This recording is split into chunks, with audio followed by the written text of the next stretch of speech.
ताल्लुक से बात की थी अब तक जो बात हुई थी। अब जो बात होगी वो दक्कन के ताल्लुक से होगी, है ना। दक्कन यानी साउथ वाला रीजन, है ना।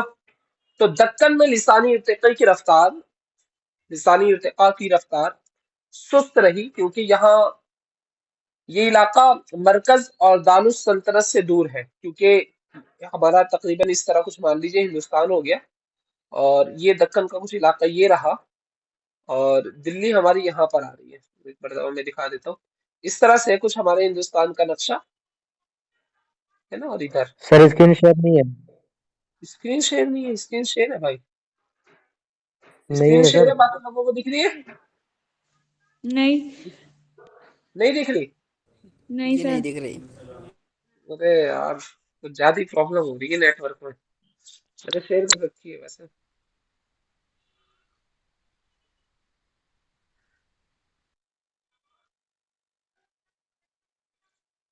अब दिख रही है? जी नहीं, सर। अब आई जी है।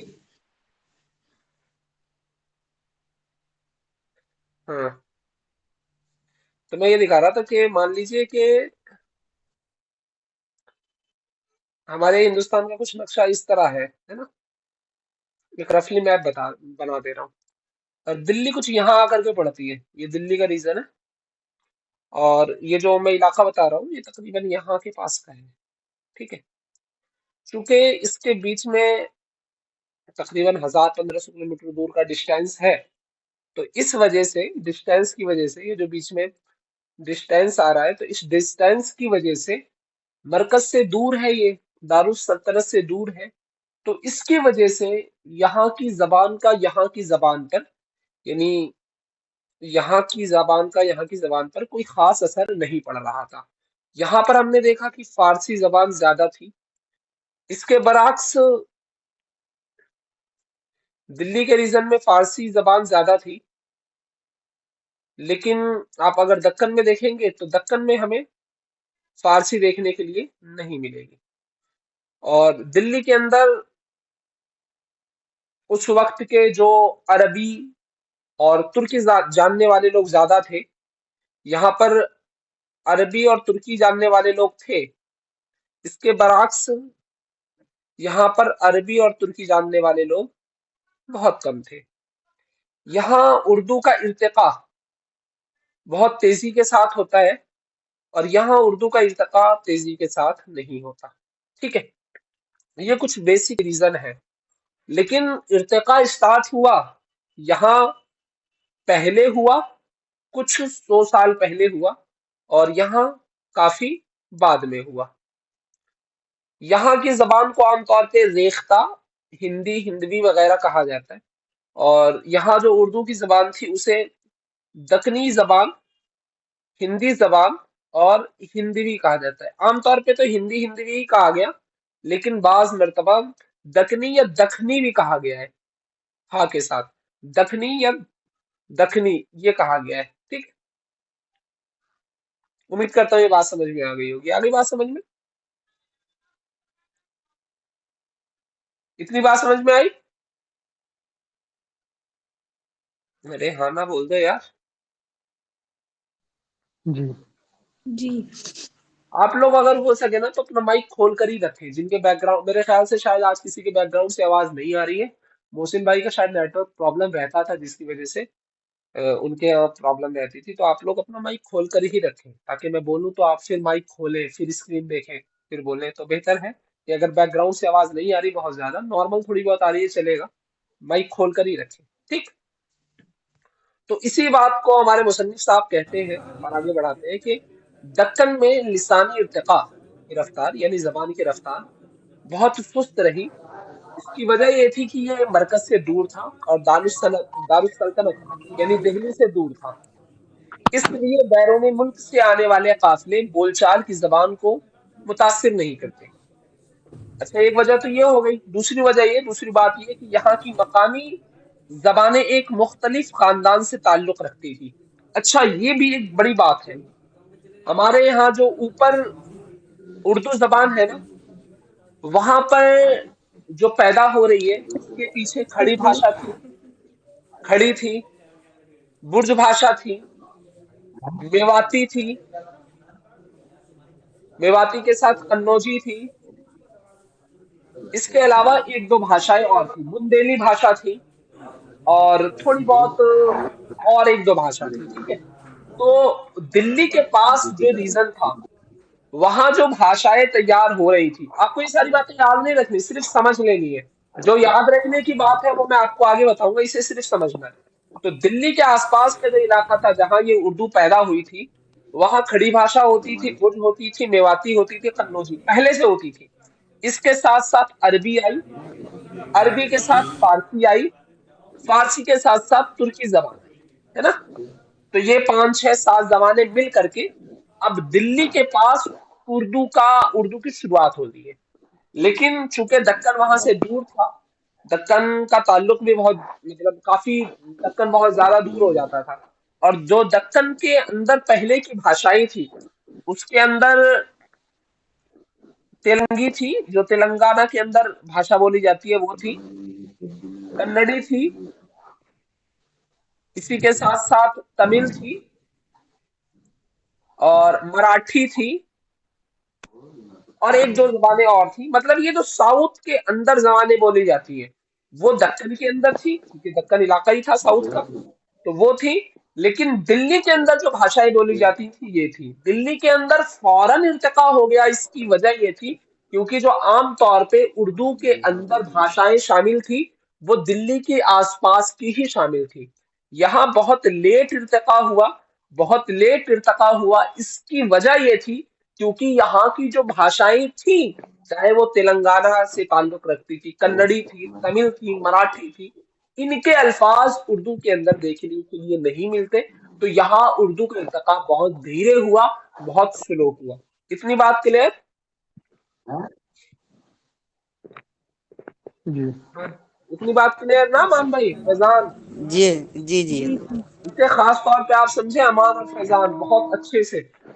और बीए वाले भी, ये आपसे सवाल आ सकता है, क्योंकि जामिया वालों का आजकल मिजाज बदल रहा है। ठीक।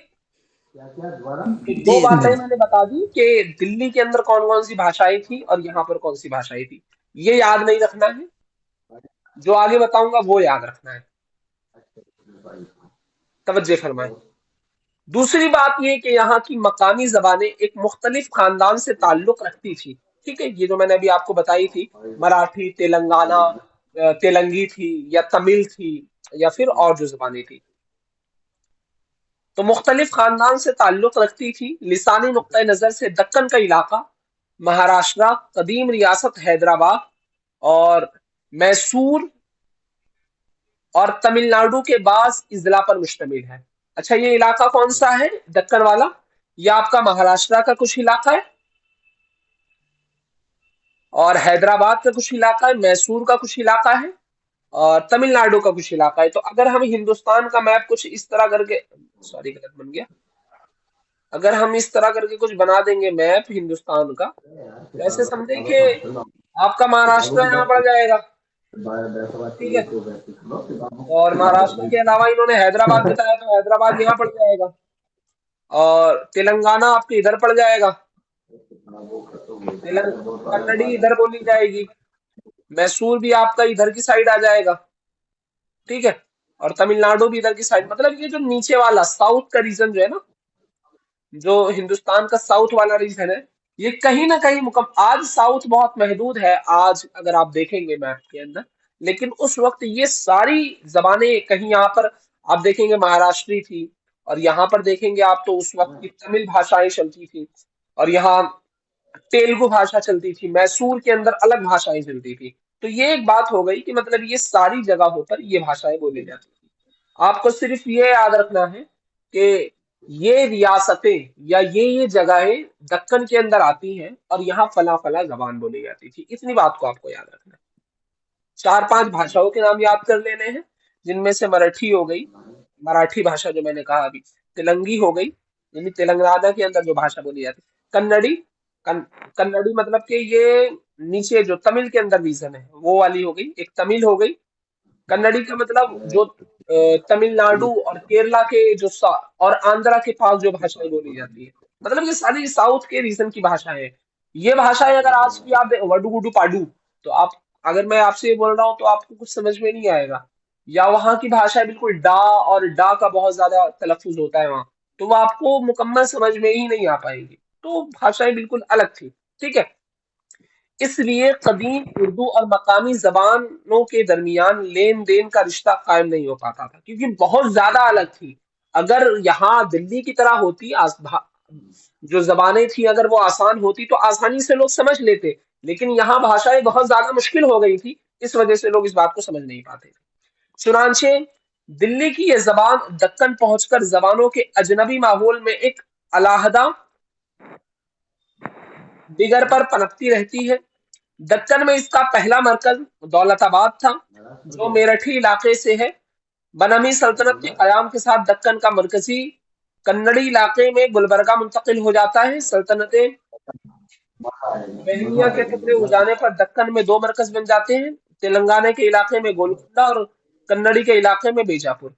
दक्कन अदब इन्हीं दो मरकजों में अपने कमाल को पहुंचता है, और दिल्ली को नापुख्ता जबान कुली कुतुब शाह, वजी और नुसरती के हाथों अदबी हैसियत हासिल कर लेती है। बहरहाल बात सिर्फ इतनी है कि पहली बात तो ये कि ये दारुल सल्तनत से दूर था, दिल्ली से बहुत ज्यादा दूर था। ये वजह थी। मरकज इससे बहुत दूर था, इस वजह से उर्दू बहुत आसानी के साथ यहाँ नहीं फैल पाई। दूसरी वजह ये थी कि ये जो इलाका था, यहाँ जो भाषाएं बोली जाती थी वो बिल्कुल अलग थी। उनका उर्दू से कोई ताल्लुक नहीं था। और वो जो खानदान था, लिसानी खानदान, आपने पहले कहीं पढ़े होंगे, ये नहीं भी पढ़े तो कोई बात नहीं, इस लफ्ज को देख ले कि ये बिल्कुल अलग टाइप की भाषाएं थी, जो उर्दू से बिल्कुल मिलती जुलती नहीं थी, जिसकी वजह से यहाँ पर उर्दू का इर्तका नहीं हो पाया। और इसमें जब इर्तका शुरू शुरू हुआ, ये दो वजह तो हो गई, जिसकी वजह से इर्तका लेट हुआ, बहुत ज्यादा लेट हुआ, ताखीर के साथ हुआ। लेकिन जब हुआ तो कब हुआ? जब बहमनी सल्तनतें टूट गई। वहां पर दो सल्तनतें बनी, जो तेलंगाना के इलाके में गोलकुंडा, और दूसरी है बीजापुर। तो गोलकुंडा और बीजापुर की जब सल्तनतें कायम हो गई, आप ये जो बीच वाली बात है, इसको आप छोड़ सकते हैं, क्योंकि ये हिस्ट्री के ताल्लुक से बहुत ज्यादा अहमियतों की हामिल है, अदब के अंदर इसका बहुत ज्यादा फरोग नहीं है। आपको सिर्फ मवाद, जो असली मवाद है, उसको निकाल करके लिख लेना है। तो जब ये बहमनी सल्तनतें टूटी, टूटने के बाद जो दो कैपिटल बनी, एक तेलंगाना के इलाके में गोलकुंडा और दूसरा बीजापुर। तो जब ये दोनों सल्तनतें उभर करके सामने आ जाती हैं, तो यहाँ पर ये दोनों मरकज के अंदर उर्दू का इर्तिका होता है। दो बातें वो, जिसकी वजह से इर्तिका नहीं हो पाया, इर्तिका लेट हुआ, ताखीर के साथ हुआ। और जब ये सल्तनतें टूट गई, सल्तनतें अलग अलग बिखर गई, तो बिखरने के बाद दो बड़े बड़े शहर सामने उभर करके आते हैं। एक गोलकुंडा होता है, दूसरा बीजापुर होता है। तो गोलकुंडा और बीजापुर के अंदर बड़े बड़े शायर और अदीब आए, और उन्होंने उर्दू को फरोग दिया। यहाँ तक बात समझ में आई? जी हजरत। कोई डाउट अमान? नहीं। इतनी समझ में आ गई? क्या नाम है जी। आपका? आशरा, समझ में आया? अब्दुल जी रहमान सर। भाई, समझ में आ गई ये बात? सर आवाज बहुत कट रही है आपकी। बाकी लोगों को भी कर रही है? नहीं, हमारे यहाँ तो सही आ रही है। आपके यहाँ सही आ रही है? अब्दुल रहमान भाई, बात आ रही है समझ में? भाई आ रही है बात समझ में? ये है क्या नहीं है? वो सर आपकी आवाज नहीं आ रही है। अरे यार, बाद लोगों को आ रही है, बाद लोगों को नहीं आ रही है। आ रही है भाई, बाकी लोगों को आ रही है? जी। जी जी। देखिए आ रही है इधर तो। उनका नेट प्रॉब्लम है। आपके यहाँ नेटवर्क प्रॉब्लम है अब्दुल रहमान भाई। कोई नहीं, आप सुनते रहे, अगर कोई बात समझ में नहीं आ रही है तो बाद में रिकॉर्डिंग होगी। ठीक, उसे आप देख सकते हैं, और मैं कोशिश करूंगा जब मैं ग्रुप के अंदर सेंड करूँ तो ग्रुप के साथ साथ आपके पास अलग से भी सेंड कर दूं। ठीक। जी सर। हम्म। ठीक है, ये बातें हो गई। और यहाँ जो बड़े बड़े शायर थे, वो कौन थे? कुली कुतुब शाह थे, वजही थे, नुसरती थे। ये बड़े बड़े लोग थे जिन्हें अदब के अंदर बहुत ज्यादा अहमियत थी। इन्होंने लिटरेचर को बहुत आगे बढ़ा दिया। ठीक है, इन्होंने एक मिसाल भी दी है, लेकिन मिसाल मेरे ख्याल से कोई खास है नहीं। पिया बाज पियाला पिया जाए ना, पिया बाज एक तिल जिया जाए ना। अच्छा, कुतुब शाह न दे मुझ दीवाने को कुछ पंद दिया जाए ना। ये उस वक्त की दक्कनी जबान है और वहाँ का एक असर है। एक बड़ा मशहूर शेर है उनका, अमीर खुसरो से रिलेटेड किया जाता है कि सच्ची पिया को जो मैं न देखूं तो कैसे काटूं अंधेरी रतिया।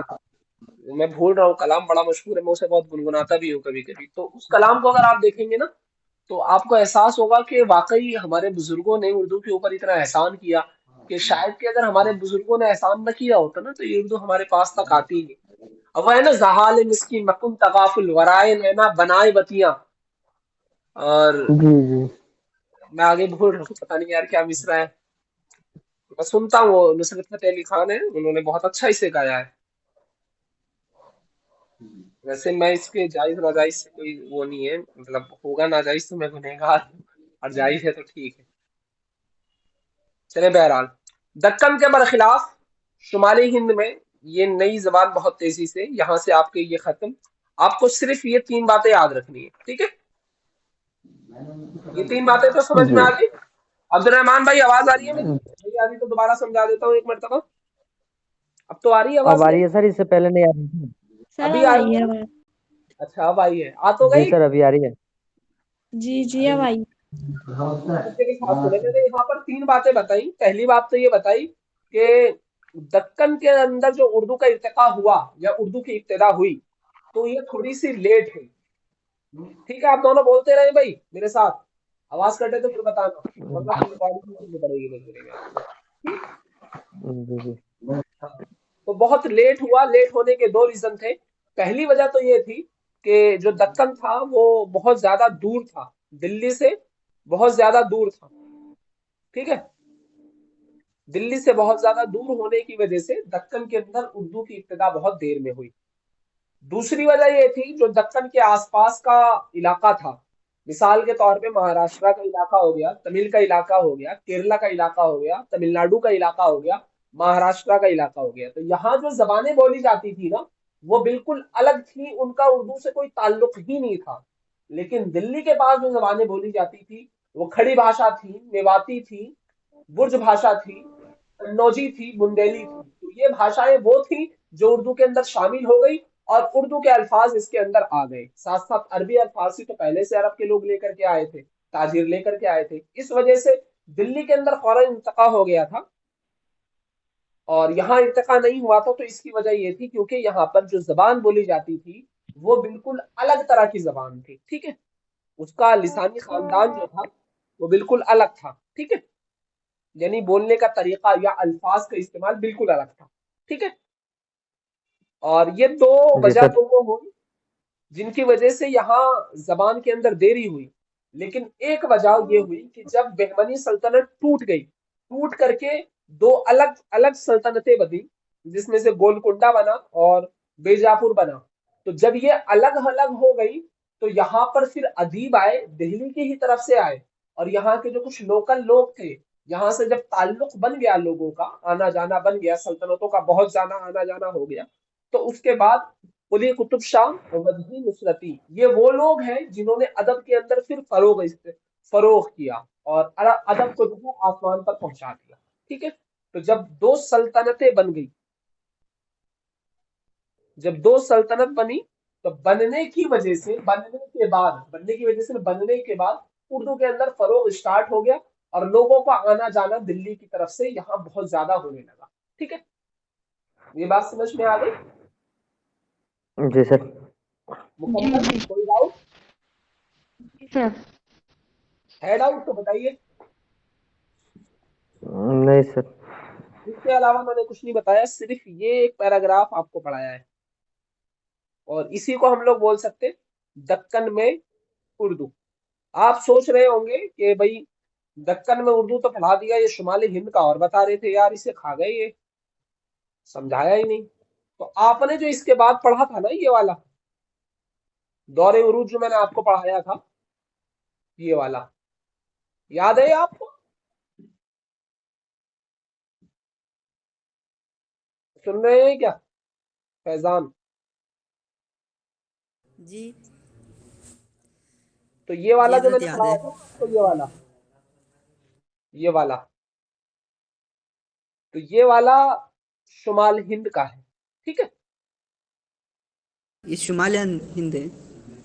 मतलब दिल्ली शुमाल के अंदर आता है, लखनऊ शुमाल के अंदर आता है। जी जी और मैंने आपको 3 बार जी पढ़ाए थे, ठीक है।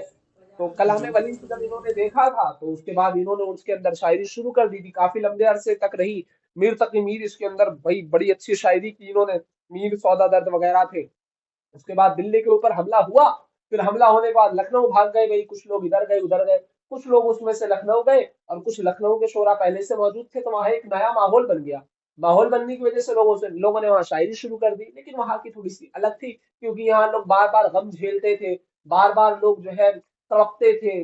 तो यहाँ हमेशा जो शायर है ना दिल्ली के अंदर, ये बड़ा रोतड़ू शायर है, हमेशा सैडनेस रहता है इसके अंदर, हमेशा मायूसी देखेंगे, हमेशा उदासी देखेंगे, हमेशा महबूब के लिए रोता रहेगा, महबूब के हिजर की बात करेगा। लेकिन इसके बरक्स लखनऊ में देखोगे तो वो विशाल की बात करेगा, महबूब से कभी गले लगाने की बात करेगा, कभी महबूब को छूने की बात करेगा, कभी महबूब के लबे रुखसार की बात करेगा, कभी उसके कमर के वजाकता की बात करेगा। तो यहाँ जो बात करेगा खुशी की बात करेगा, यहाँ लखनऊ के अंदर जो बात होगी वो फरहत की बात होगी, वो मसरत की बात होगी, यहाँ शादमानी की बात होगी। इसके बरक्स आप दिल्ली के अंदर देखेंगे तो ये रोतड़ू इंसान है, रोता ही रहेगा, कभी हिजर की बात करेगा, कभी रोने धोने की बात करेगा, कभी उसके ऊपर आंसू बहाएगा, कभी उसके हिजर के अंदर जो है बिल्कुल मजनू बन जाएगा, ठीक है। तो ये माहौल का असर था, माहौल की वजह से दिल्ली के अंदर अगर आप देख रहे हैं तो दिल्ली के अंदर मायूसी है, और ये मुकम्मल ढांचा दिल्ली और लखनऊ का मिला करके ये आपका शुमाली हिंद बन जाता है, ठीक है। ठीक है भैया, जी हजरत जी जी। जी जी। बस ये आपका हो गया। अब मैं आगे ले चलता हूँ, क्योंकि ज्यादा वक्त खराब करना सही है नहीं, है ना। आपको एक बात मैं बताता हूँ, ठीक है। कल आप इसे देख करके अच्छे से याद करके आएंगे, और इंशाअल्लाह हम लोग इसे कल पढ़ेंगे पूरा, पूरी सिंध। इंशाल्लाह। आपने कभी गजल के मुतालिक सुना है? पहले ये खुद ही बता जी दीजिए आप, सर। गजल क्या होती है? क्या मतलब, आप मैं गजल बोल रहा हूँ तो गजल का क्या मतलब समझ रहे हैं आप? आशिफ साहब, हुस्न इश्क। मतलब कि मैं किसी औरत को बोल सकता हूँ कि आप गजल है, सुनो इश्क है उसके पास, हुस्न भी है, और हुस्न है तो आशिकी तो होगी। तो अगर कोई खूबसूरत औरत है तो मैं उसे कह दूं कि आप गजल है। मैं एक नॉर्मल सा जवाब दे रहा हूँ आपको, गजल से आप समझते क्या हैं?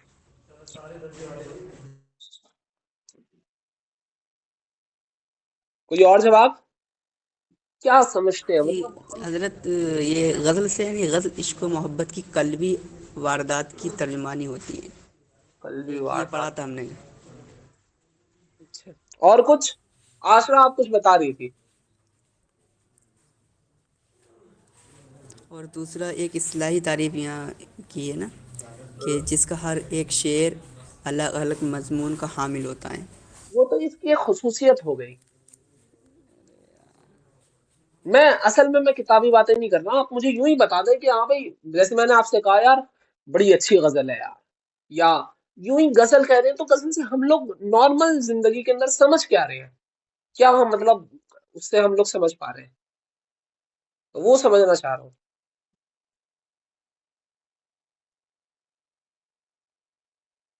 वो तो मुकम्मल एक सिंफ है ही, वो तो पढ़ना ही है हमें, लेकिन समझ क्या रहे हैं, मतलब हम लोगों के दिमाग के अंदर क्या बात आ रही है।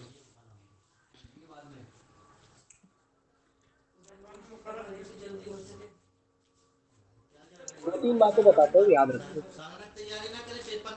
जैसे अभी किसने कहा था भाई, हुस्न और इश्क वाली बात? जी عبدالرحمان بھائی، تو یہ کچھ حد تک ٹھیک ہے حسن و عشق، لیکن یہ بات ادھوری تھی. اس سے یہ بات پتہ چلتی ہے غزل کے اندر عام طور پہ، بلکہ اگر کہیں تو 95% جو بات ہوگی وہ صرف حسن و عشق کی ہوگی. ٹھیک ہے. انہوں نے کہا تھا قلبی واردات. فیضان بھائی آپ نے کہا تھا نا جی حضرت جی. جی قلبی واردات، یہ بھی بات ٹھیک ہے لیکن بات ادھوری ہے. غزل کا ایک وصف ہے کہ اس کے اندر جو کچھ بھی بیان کیا جائے گا نا، وہ دل کی کیفیات، جو دل کے اندر کیفیت ہوتی ہے اس کو بیان کیا جائے گا. ایک وصف ہے غزل کا کہ غزل ایک خارجی صنف نہیں ہے، ایک داخلی صنف ہے. یہ خارجی داخلی کیا ہو گیا؟ خارجی کا مطلب ہوتا ہے کہ جو دنیا میں چل رہا ہے، جنہیں ہم دیکھ پا رہے ہیں، وہ خارجی ہو گیا. خارج میں موجود ہے، دنیا کے اندر موجود ہے. مان لیجئے ہلنا ڈلنا رونا، یہ دیکھ پا رہے ہیں ہم، یہ چیز موجود ہے. غزل جو ہے وہ داخلی صنف ہے. داخلی کا مطلب کیا ہوگا؟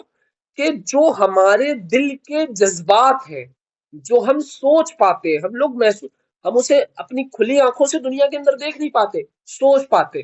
مان لیجئے کہ کوئی اپنے محبوب کے لیے اتنا رو رہا ہے کہ اس کے آنکھوں سے جو ہے، اب اس کی آنکھوں میں آنسو ہی نہیں بچے، تو آپ نے کہیں دیکھا نہیں ہوگا ایسا. یہ سوچ ہے، آپ کا تصور ہے، آپ نے اس طرح سوچ لیا ہے، یا آپ کے دل کی کیفیت ہے کہ بھئی اگر تو نہ آئے تو مجھے لگتا ہے میں اپنے آنسوؤں میں ڈوب کر کے اب مر جاؤں گا، مجھ سے تیرا ہجر برداشت نہیں ہوتا، مجھ سے تیری جدائی اور برداشت نہیں ہوتی. یہ سب کیا ہے؟ یہ سب اس کی داخلی چیزیں ہیں، دل کے اندر کی چیزیں ہیں. ایک بات اور داخلی کے ساتھ ساتھ کہ غزل عام طور پہ نا، غزل کے اندر پہلے بات تو یہی کہ مکمل حسن و عشق ہے، اس کے اندر اور کچھ ہے ہی نہیں، یہ حقیقت ہے. ہاں اگر آپ کو کچھ اور بھی بیان کرنا ہے، مان لیجئے کہ آپ غزل کے اندر اپنے مقصد کو بیان کرنا چاہتے ہیں، مان لیجئے بھی آپ لوگوں کا کیا مقصد ہے؟ جامعہ جانا، تو کچھ دیر کے لیے آپ اپنا محبوب جامعہ کو بنا لو.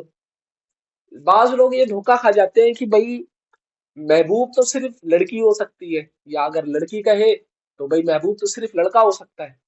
تو ایسا نہیں ہے، محبوب ہر چیز ہو سکتی ہے. اچھا، وہ زندہ ہو تو بھی محبوب ہو سکتی ہے، یا اس کے اندر جان نہ بھی ہو تو بھی محبوب ہو سکتا ہے. مثال کے طور پر ماں باپ سے محبت، یہ بھی عشق ہے، محبت ہے، تو غزلیں آپ اس پہ بھی کہہ سکتے ہیں.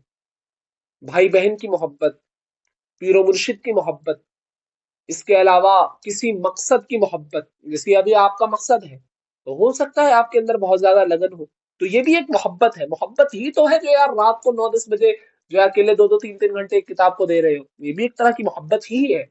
اس کے علاوہ کسی خاص مقصد کو، مان لیجیے میرا فلاں کام ہے یار، اس سے بڑا لگاؤ ہے، وہ بھی ایک محبت ہے. تو محبت کے الگ الگ بھاگ ہیں، اس کے الگ الگ ڈویژن ہے. ٹھیک ہے، محبت کہیں بھی کسی سے کیسے بھی ہو سکتی ہے، اس میں کوئی دو رائے نہیں ہے. لیکن عام طور پہ یہاں جس محبت سے سروکار ہے وہ محبت جنسی محبت ہوتی ہے. جنسی محبت کا کیا مطلب؟ اس کا مطلب یہ کہ جو عام طور پہ لڑکا اور لڑکی کے درمیان، یا لڑکا لڑکا کے درمیان، یا اس طرح کی جو محبت ہوتی ہے، جو مجازی محبت ہوتی ہے، وہ ہوتی ہے. اور غزل کے اندر عام طور پہ یہی بیان کیا جاتا ہے. ہمارے یہاں جو بزرگان دین تھے نا، جیسے امیر خسرو نے ایک شعر لکھا تھا کہ سخی پیا کو جو میں نہ دیکھوں تو کیسے کاٹوں اندھیری رتیا. تو انہوں نے وہ کسی لڑکی کے لیے نہیں لکھا تھا، کسی حسینہ کے لیے نہیں لکھا تھا، اپنے پیر مرشد کے لیے لکھا تھا. اور یہ کلام اس وقت کا ہے جب انہوں نے فرمایا تھا کہ اب میرا آخری وقت آ گیا ہے امیر خسرو، اب میں جانے والا ہوں اور اپنے رب سے جا کر کے وصال کروں گا. تو وہ روتے رہے اور رو کے لکھتے زحال مسکی نکن تغافل ورائے نینا بنائے بتیاں. سخی، میں اشعار بھول جا رہا ہوں اس کے، پتہ نہیں کیسے کیسے ہیں، اس میں بہت اچھے اچھے اشعار ہیں. تو انہوں نے جو لکھا اپنے پیر و مرشد کی یاد میں لکھا، اور وہ غزل کے لیے بہت زیادہ مشہور ہے. تو محبت کہیں بھی کیسے بھی کچھ بھی ہو سکتی ہے.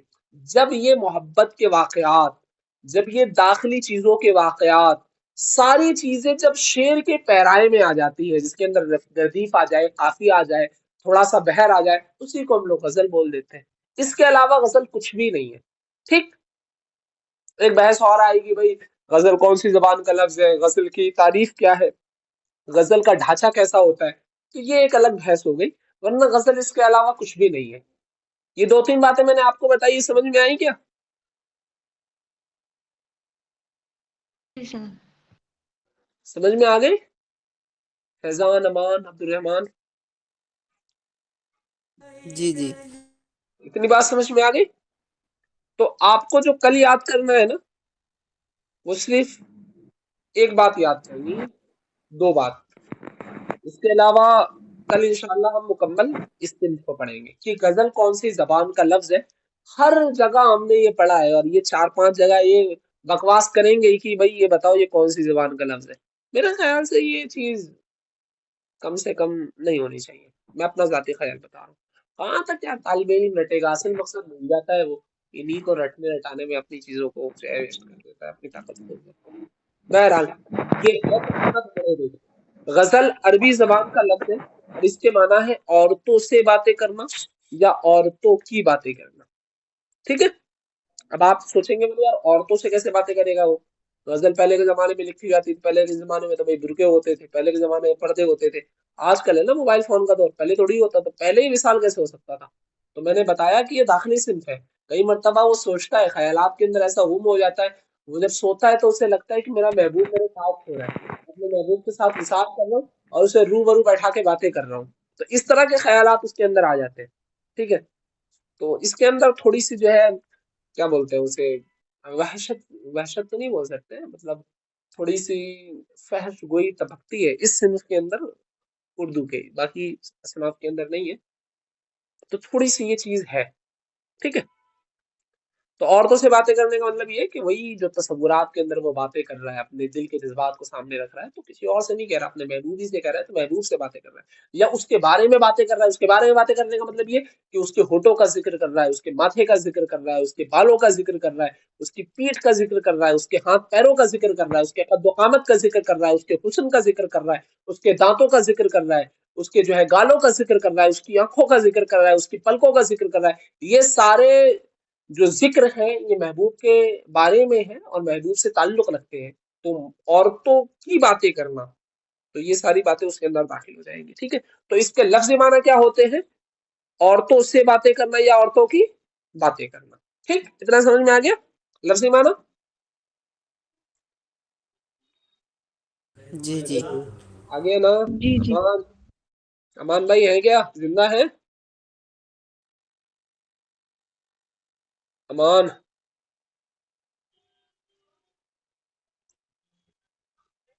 امان ہے نہیں ہے؟ جی ہیں. بولتے نہیں ہیں، یہ بہت کم بولتے ہیں. اور دوسری بات دیکھیں،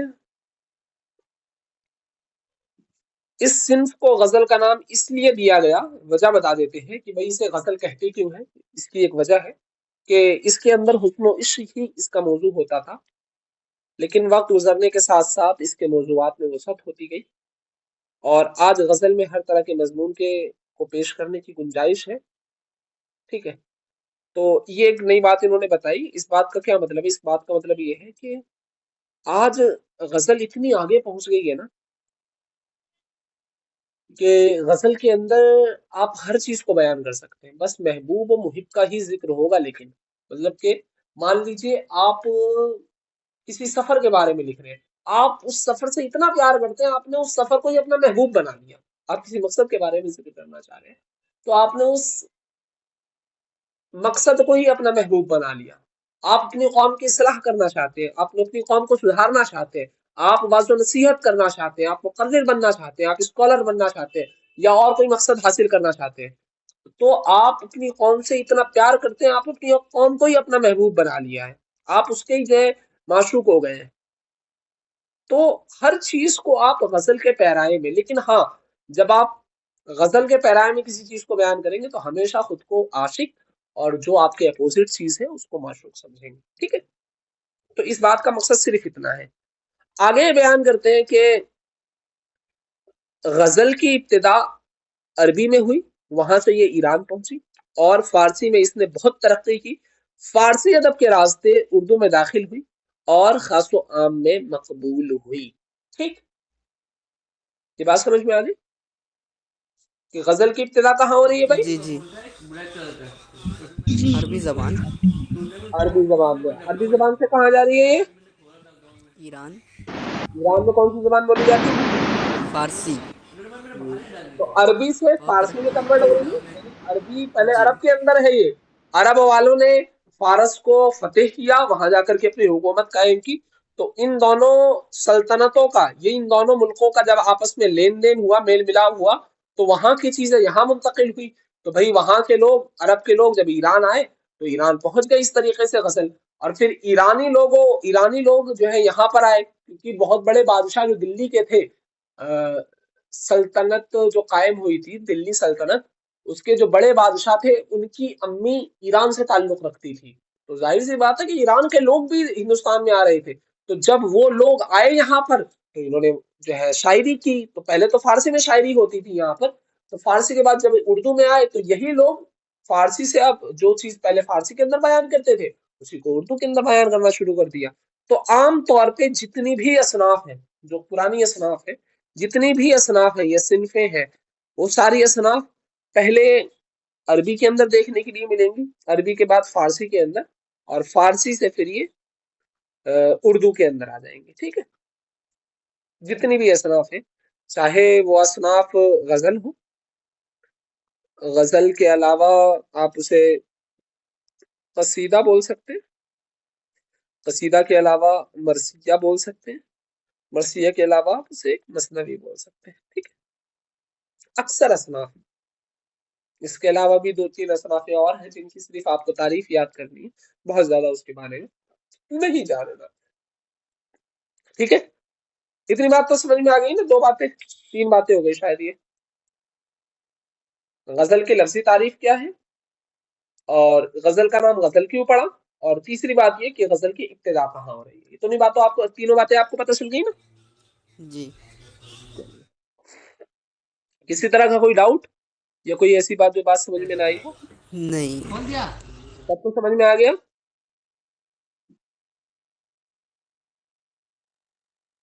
آ گیا بھائی، سب کچھ سمجھ میں آ گیا؟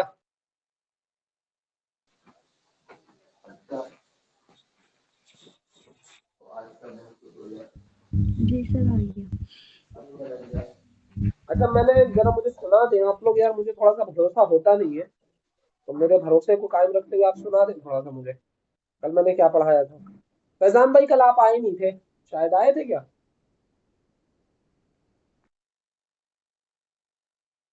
جی ریکارڈنگ کی تھی میں نے، وہ آپ نے ریکارڈنگ بھیجی تھی، اس میں لکھ نہیں پایا تھا، ویسے تھوڑا بہت میں نے اس کو پڑھ تو لیا نہیں تھا. آئے آپ کو؟ وہ اچھا یہ بتا دیں کیا کیا پڑھایا تھا میں نے، کیونکہ اصل ایسا ہے نا کہ یہ سیمسٹر کے ایگزام نہیں ہے جیسے مدارس کے ایگزام ہوتے ہیں یا پھر جو اینوئل ایگزام ہمارے ہوتے ہیں، سالانہ ایگزام، وہ نہیں ہے. اس کا حال یہ ہوتا ہے کہ اگر آپ نے ایک دن بھی کسی چیز کو مس کر دیا اور آپ اسے اگر ایگزام میں نہیں لکھ پا رہے تو آپ اس بات کو مان کے چلیے کہ سلیکشن میں وہ چیز آپ کے رکاوٹ بن جائے گی اور وہ چیز ختم ہو جائے گی، پھر آپ کو بہت زیادہ اس سے نقصان اٹھانا پڑے گا. تو اگر ایک دن بھی مس ہو رہا ہے تو سب سے پہلے تو آپ مجھ سے پوچھ لیں گے بھئی آپ نے پڑھایا ہے کیا. پہلی بات تو اب ریکارڈنگ کا سیشن چالو ہے تو سب سے پہلے آپ جا کر ریکارڈنگ سنیں کہ بھئی پڑھایا گیا تھا. اس کے باوجود اگر کوئی ڈاؤٹ رہ جاتا ہے، کچھ رہ جاتا ہے تو مجھ سے فوراً پوچھ لیں آپ. ٹھیک ہے؟ میں اسی لیے ایک بات کو 2-3 جی دن جی بعد جی. پڑھا دیتا ہوں، کیونکہ یہ وہ سوالات ہیں جو ہر حال میں آنے ہیں، اور اس میں سے ایک سوال کے اندر اگر آپ ہلکی سی بھی کمی کریں گے تو پھر آپ کی سلیکشن کے اندر جو ہے رکاوٹ بن جائے گی. ٹھیک؟ پھر آپ لاکھ محنت کر لیں گے نا، کتنی بھی اچھی رائٹنگ لکھ کر کے دیں گے یا آپ کا آبجیکٹو کتنا بھی اچھا ہو، ایک بات اور یاد رکھنا ہمیشہ، آپ کے 6 سوال آئیں گے سبجیکٹو کے اندر، 6 میں سے 6 کرنے ہوں گے آپ کو. اگر آپ یہ سوچیں نا میں 5 سوال کر دیتا ہوں، اچھے کر دیتا ہوں، نمبر تو 50 آ ہی جانے چاہیے، 50 نہیں تو 45 دے دے گا، 40 دے دے گا، 20 میں 40 کے 40 دوسرے والے کوشچن صحیح کر کے آیا تھا آبجیکٹو والے. اگر آپ نے ایک کوشچن بھی سبجیکٹو کے اندر چھوڑ دیا تو اس بات کو مان کے چلیے کہ آپ کا سلیکشن نہیں ہوگا. میں بہت یقینی بات کر رہا ہوں، اس بات کو مان کے چلیں کہ آپ کا سلیکشن نہیں ہوگا. اگر آپ نے اس میں 35 کوشچن بھی اٹیمپٹ کر رکھے ہیں اور اس میں صرف ایک کوشچن چھوڑ دیا ہے، اگر آپ میں یہ 35 کی جگہ صرف 30 کے قریب بھی اگر ہے نا، آپ کا 35 نہ ہو، 28 سے 30 کے اراؤنڈ ہے، اور اگر آپ کے یہاں پر آپ نے 6 کے 6 سوال کیے ہیں، اگر اس کے 6 میں سے اگر آپ کو 40 نمبر بھی مل رہے ہیں نا تو آپ کا سلیکشن آرام سے ہو جائے گا. لیکن اگر اس میں سے آپ نے 5 کیے ہیں تو اس بات کو مان کے چلے کہ وہ آپ کی کاپی آگے چیک کر کے آپ کو آگے نمبر دے گا، وہیں پہ فیل لکھ دے گا اور ختم ہو جائے گا سارا معاملہ. کبھی کسی کی بہت زیادہ قسمت اچھی ہو گئی اور اس نے بہت زیادہ دعائیں کر رکھی ہیں اور اللہ کو اس کی ذات پہ رحم آ گیا تو الگ بات، ورنہ 99% کیس میں یہی ہوگا کہ آپ کی کاپی آگے چیک ہی نہیں کی جائے گی، وہی ختم کر دی جائے گی. سمجھ گئے نا؟ تو گزارش ہے کہ اس بات کو ہمیشہ یاد رکھنا کہ جو سبجیکٹو والا پارٹ ہے کسی بھی حال میں ایک کوشچن بھی نہیں چھوٹنا چاہیے. اور اس میں جو چیزیں کام آئیں گی، ایک تو یہ کہ آپ نے پہلے سے جو پڑھ رکھا ہے آپ صرف وہی لکھ پائیں گے، کیونکہ وہ 1 گھنٹے کے اندر پریشر ہی آپ کے اوپر اتنا رہے گا کہ آپ سوچ کے لکھنا آپ کے لیے مشکل ہو جائے گا. اگر آپ سوچ کے لکھیں گے 2 سے 3 کوشچن بڑی مشکل سے کر پائیں گے. 1 گھنٹہ ہوگا، 60 منٹ مان لیجیے اسے، ایک کوشچن کے لیے آپ کو 10 منٹ مل رہے ہیں. اگر آپ نے اپنا آبجیکٹو والا پورشن جو ہے، اگر آبجیکٹو کے لیے جو 30 منٹ مل رہے تھے آپ کو، 5 منٹ پہلے دے دیتے ہیں کاپی تو وہ آپ کے رول نمبر وغیرہ فل کرنے میں چلی جاتی ہے. آپ نے اگر مان لیجئے کہ 30 کوشچن کو 25 منٹ میں کر لیا ہے، مان لیجئے 20 منٹ میں کر لیا ہے، کر نہیں پاتے عام طور پہ بچے، تب بھی آپ کو 70 منٹ مل گئے تو 70 منٹ کے اندر آپ کو تقریباً 6 آنسر کرنے ہیں.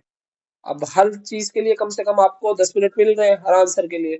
نارملی ایک آنسر آپ کو پہلا والا تھوڑا بڑا کرنا ہے تو اس کے لیے 15 منٹ مل گئے، اور 1-2 منٹ ادھر ادھر ہو ہی جانے ہیں. مان لیجیے آپ کا پین گر گیا، آپ کا ہاتھ جلدی جلدی لکھ رہے تھے، ہاتھ ادھر ادھر ہونے لگا، تو اس میں یہ چیزیں آ جاتی ہے. تو کم سے کم یہ مان کے چلیں کہ آپ لکھ وہی پائیں گے جو آپ کو پہلے سے یاد ہے. تو 60 منٹ کے اندر آپ کو 6 کوشچن کرنے ہیں اور ایک کوشچن کے لیے اباؤٹ آپ کو 10 منٹ مل رہے ہیں.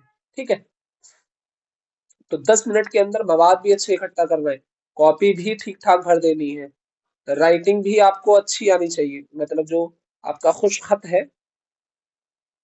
وہ اچھا ہونا چاہیے. اگر یہ برا ہوگا تو بھی سلیکشن نہیں ہوگا، کاپی بالکل کم بھرو گے تو بھی سلیکشن نہیں ہوگا، سوال چھوڑ دو گے تو بھی سلیکشن نہیں ہوگا. یہ میں وہ بات بتا رہا ہوں جس کی وجہ سے سلیکشن رک جاتا ہے. ہم سوچتے ہیں یار سب تو اچھا کیا تھا، ایک چھوٹی سی تو غلطی تھی، چھوٹی سی غلطی پورا سلیکشن دے کے ہمارا ڈوب جاتی ہے، ہمیں پتہ ہی نہیں ہوتا، احساس ہی نہیں ہوتا کہ آخر غلطی کہاں ہوئی تھی. تو ان ساری چیزوں کو اپنے نظروں کے اندر رکھنا ہے اور سوچنا ہے بولے ہاں بھیا ان ساری چیزوں کا اگر میں فالو کر رہا ہوں تو میرا سلیکشن ہو جائے گا. اللہ کی ذات سے امید ہے کہ آپ اگر جو میں پڑھا رہا ہوں اسے کر لیں. میں پچھلے 3 سالوں سے ایک بات کہتا ہوں کہ اگر میں پڑھا رہا ہوں، اگر اس میں سے 95% نہیں آتا تو آپ نے جو مجھے فیس دی ہوگی وہ ساری فیس واپس کر دوں گا، اور اس کے علاوہ میں کوشش کروں گا آگے بچوں کو پڑھاؤں نا. آپ سوچ رہے ہوں گے بڑا بہت بڑا دعویٰ ہو گیا، لیکن یہ حقیقت بتا رہا ہوں، کیونکہ میں جو پڑھاتا ہوں وہ پہلے پڑھنے سے، آپ کو پڑھانے سے پہلے خود پڑھتا ہوں. اس کے علاوہ ہر سال کا پیٹرن چینج کرتا ہوں، چیک کرتا ہوں کہ بھئی کہاں پہ کیا ہو سکتا ہے، کہاں پہ کیا نہیں ہو سکتا. اس کے علاوہ جو ہمارے پروفیسرز ہیں ان سے بھی میں بات چیت رکھتا ہوں، پوچھتا رہتا ہوں، میں نے کہا بھئی کہاں پہ کیا کیا ہو سکتا ہے کیا نہیں ہو سکتا. تو اگر آپ صرف اس چیز کو ہی دھیان میں رکھیں گے نا کہ کیا ہے کیا نہیں ہے، آپ کو جو میں بتا رہا ہوں آپ صرف اتنا پڑھیں گے، اس کے علاوہ زیادہ ادھر ادھر نہیں جائیں گے کہ آپ نے سوچا کہ بھی فلاں کتاب میں فلاں چیز ہے اسے بھی پڑھ لو، فلاں کتاب میں فلاں چیز ہے اسے بھی پڑھ لو، ارے یار وہ بڑا اچھا مل رہا تھا اسے بھی پڑھ لو. زیادہ نہیں جانا، صرف ایک سورس ہوگا آپ کا سبجیکٹو کے لیے ابھی فی الحال میں، ایک سورس ہوگا، اسی سے آپ کو پڑھنا ہے اور اسی کے ذریعے انشاءاللہ آپ کا بیڑا پار ہو جائے گا. ٹھیک ہے، ادھر ادھر زیادہ نہیں بھاگ رہے اور بہت خاص چیزوں کو پڑھنا ہے، ورنہ اس کو جو سلیبس دے رکھا ہے اس کو مکمل کمپلیٹ کرنے میں آپ کو کم سے کم 1 سال تو چلے ہی جائے گا. آپ جو 3 سال جا کر کے پڑھیں گے جامعہ کے اندر وہ کچھ اور نہیں پڑھایا جائے گا، وہ یہی پڑھایا جائے گا، یا پھر ایم اے میں جا کر کے پڑھیں گے کچھ اور نہیں، یہی پڑھایا جائے گا، تھوڑا سا ڈیپلی کر دیں گے اسے، اس کے علاوہ کچھ نہیں ہے اس کے اندر. پہلے سال میں ان دونوں اصنافوں کو پڑھائیں گے، نظم کی اصناف کو اور نثر کی اصناف کو. دوسرے سال کے اندر اردو کے آغاز کے اوپر 6 مہینہ بات کریں گے. اسی طریقے سے پورا آپ کے 3 سال چلے جائیں گے، ایک ایک ٹاپک کے اوپر یہ جو ہے وہ 3-4 ٹاپک کا ایک یونٹ بنا دیں گے، اس کے اندر پورا پورا سال لے کر کے جائیں گے آپ کا. اس کے علاوہ کچھ بھی نہیں ہے وہاں پر. لیکن یہ ہے کہ آپ اسے اگر صحیح سے پڑھ لیں گے تو پھر الگ ہی بات ہے، یہاں صرف بیسک پڑھایا جا رہا ہے. ٹھیک ہے، چلے امید کرتا ہوں میری باتیں سمجھ میں آئی ہوں گی. कोई डाउट कैसा भी रहता है ना, तो फौरन आप मुझे कॉल कर सकते हैं, पूछ सकते हैं, मैसेज डाल सकते हैं। किसी भी चीज के ताल्लुक से डाउट हो, चाहे वो क्लास के ताल्लुक से डाउट हो, कुछ समझ में ना आया हो तो डाउट हो, जैसे कोई सोर्स आप पढ़ने जा रहे हैं तो भी पूछ सकते हैं आप कि मैं इसको पढ़ूं या ना पढ़ूं, ये सही होगा नहीं होगा, हर चीज पूछ सकते हैं। ठीक है, चलिए उम्मीद करूं आपको मेरी बात समझ में आ गई। जी इंशाल्लाह। अब्दुल रहमान भाई, अब्दुल रहमान भाई के यहाँ पे शायद नेटवर्क प्रॉब्लम ज्यादा है। अमान भाई समझ में आ रही है बातें? जी अल्हम्दुलिल्लाह। अच्छे से याद करना, ठीक है।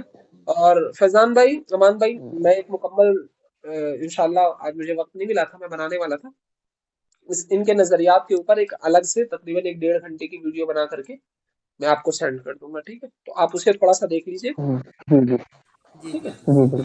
जी तो आज आपको ये याद करना है कि मैंने जो दक्कन के अंदर आपको पढ़ाया, दो चीजें बताई, दो वजह थी जिसकी वजह से देर से फैली उर्दू।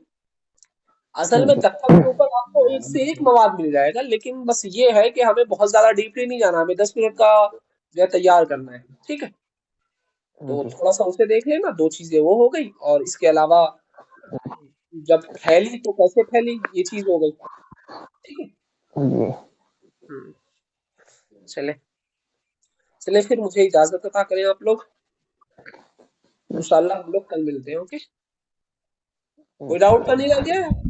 अगर डाउट हो तो पूछ सकते हैं।